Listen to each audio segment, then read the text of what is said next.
When an empath stops pleasing everyone, Carl Jung discovered something remarkable happens.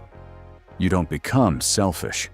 You become dangerous, not to others, but to every system that profited from your compliance. Jung called this transformation individuation, and it is the most profound journey you can undertake in a world built on your self-abandonment. It begins with a quiet, internal shift. You have spent a lifetime absorbing everyone else's emotions, managing the moods of everyone in the room except for one person, yourself. You said yes when your entire being screamed no. Your sensitivity wasn't a choice. It was what I call survival sensitivity, a trauma response disguised as a personality trait. You learned that harmony required your self-erasure. But then, after one too many days of carrying everyone else's stress, you stop. The machinery of pleasing grinds to a halt. And for the first time, you ask the question that changes everything. What happens if I stop? That question is the beginning of consciousness.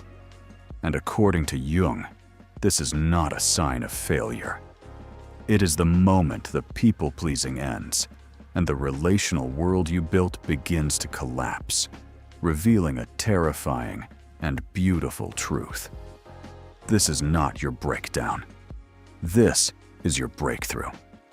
Section 1. The anatomy of the people-pleasing empath. Before the Great Collapse, there is the long era of performance. To understand what happens when you stop, we must first understand the life you lived before. Your heightened sensitivity was forged in necessity. Instead of developing a strong internal sense of self, your energy was directed outward, constantly scanning the horizon for a parent's shifting mood or a partner's unspoken disappointment. This is what Jung would call the development of the persona. For the people-pleaser, this is the social mask of unwavering agreeableness and endless compassion. It is a beautiful mask, but beneath it, the true self, with its own needs and boundaries, begins to suffocate. You played the roles others needed you to play. To the narcissist, you were a source of validation. To the victim, a tireless rescuer. You played these roles so well, you began to believe they were you. This existence is exquisitely painful. It is the exhaustion of listening to a friend's circular problems for hours, knowing you have nothing left for yourself. Jung was one of the first psychologists to recognize the connection between mind and body. For empaths, years of absorbing others' emotions creates what I call energetic toxicity.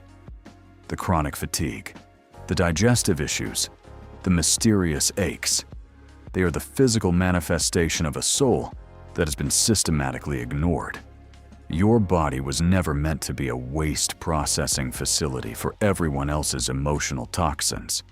You became so fluent in the language of others' needs that you forgot your own. This is the profound cost.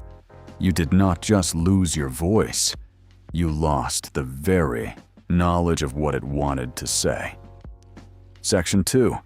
The moment of refusal, the Great Collapse. The transformation doesn't begin with a roar. It begins with a whisper, a crack in the persona. On an ordinary day, someone asks for a favor, and your body reacts before your mind can. A knot tightens in your stomach, and from a place you didn't know existed, a new word emerges. No. With that single act of self-preservation, you pull a thread that unravels your world. The immediate consequence is a systemic collapse, not within you, but in the relational structures built on your compliance. Jung called this the differentiation between genuine love and neurotic attachment. People who benefited from your lack of boundaries do not celebrate your strength. They panic. They experience your boundary not as self-care, but as aggression. The narcissist, in particular, is sent into a tailspin. You were their primary source of emotional regulation. When you stop providing your predictable reactions, they are met with a calm detachment that is, to them, terrifying. They will call you selfish, cold, broken. You've changed, they will say as an indictment. They are right. This stage is what I call the Great Relationship Purge. Friends accustomed to your role as their unpaid therapist may accuse you of not caring. Family members who relied on you to be the peacemaker will try to guilt-trip you back into your old role. This is a painful but necessary revelation. What you thought was love was often just utility. You were needed for your function, not for your being. This is the phase Jung called the collapse of the false persona. You are not just losing relationships, you are losing the illusion of them. It is a period of intense grief. But as Jung wrote, no tree, it is said, can grow to heaven unless its roots reach down to hell. This is the entrance to the wilderness, a lonely place. But it is also the only place where your true self can be found. It is the beginning of the Night Sea Journey. Section 3. The Night Sea Journey. Descending into the shadow. Once the external world has crumbled, the real work begins. An internal journey into the parts of yourself you have denied. In Jungian psychology, this is known as confronting the shadow. The shadow is not evil. It is simply everything you deemed unacceptable. For the empath, the shadow contains your anger, your healthy selfishness, and your instinctual power. Jung wrote, "One does not become enlightened by imagining figures of light, but by making the darkness conscious." This is your descent. The first monster you meet is your own rage. For years, you told yourself you weren't an angry person. The truth is, your anger was simply unacceptable to those who benefited from your passivity. Now, it comes roaring to the surface. This rage is not your enemy. It is life force. It is the energy required to say, "No more." It is a sacred fire, cleansing the landscape to make way for new growth. After the fire comes the flood of grief for the identity you have shed.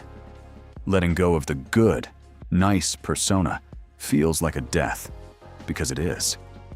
The people-pleasing self must die for the authentic self to be born.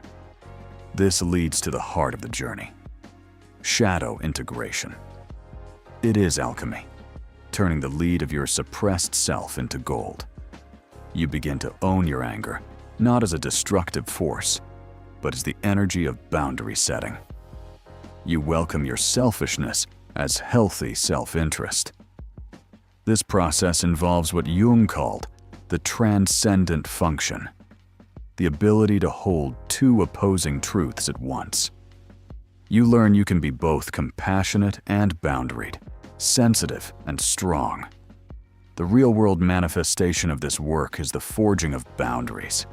This is a craft learned through practice. First, you master what I call the sacred pause. When a request is made, you learn to say, "Let me get back to you," creating a space to consult your inner authority. Second, you identify your own needs. You cannot protect what you have not identified. Third, you practice speaking your no with clarity and without justification. No is a complete sentence. Each time you set a boundary and survive the ensuing discomfort, you are rewiring your nervous system for sovereignty. Section 4. The rebirth, the emergence of the sovereign self. If you stay the course, you will reach a new shore. You emerge as what Jung called a conscious individual, whole and integrated. The most startling change is your very presence.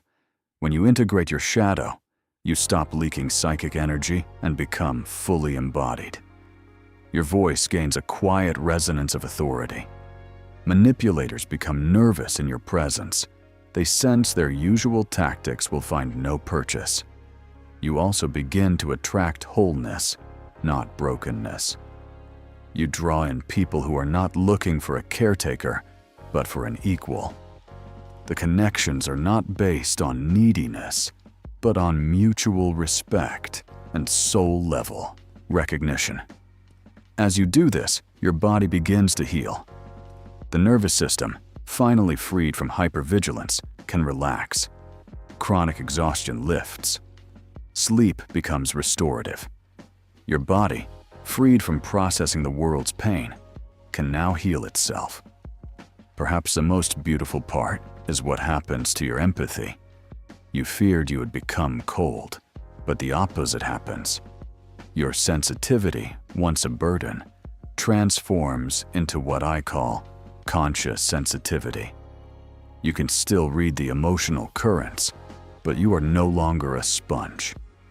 You are the navigator who can read the weather without drowning in the storm. Jung called this differentiated consciousness, the ability to connect deeply while maintaining your own center. In the final stage, you evolve into the archetype Jung called the wounded healer. This is not the codependent rescuing of your past. The wounded healer serves from a place of wholeness, not a need to be needed. They empower others to find their own strength. They can sit with you in your darkness because they are no longer afraid of their own. Their presence becomes a catalyst for transformation, not because of what they do, but because of who they have become.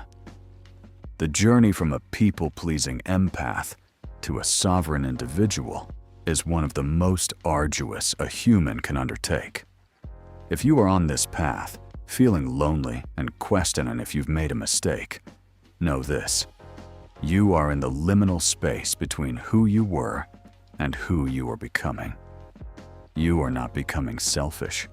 You are becoming sovereign. You are not losing your compassion. You are finally learning to include yourself in the circle of your own care.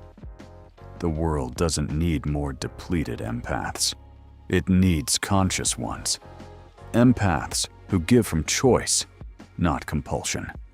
Who love from a place of wholeness. Your courage to set a boundary and choose yourself sends ripples out into the world. If this message has resonated with you, let us affirm this journey together. In the comments below, write, "I am reclaiming my power." Let it be a declaration to yourself and a signal to others on this path that they are not alone. This is not an ending. It is a homecoming. And the one who has been waiting for you all this time is you. You were never meant to be a bandage for everyone else's wounds. You were meant to become your own medicine.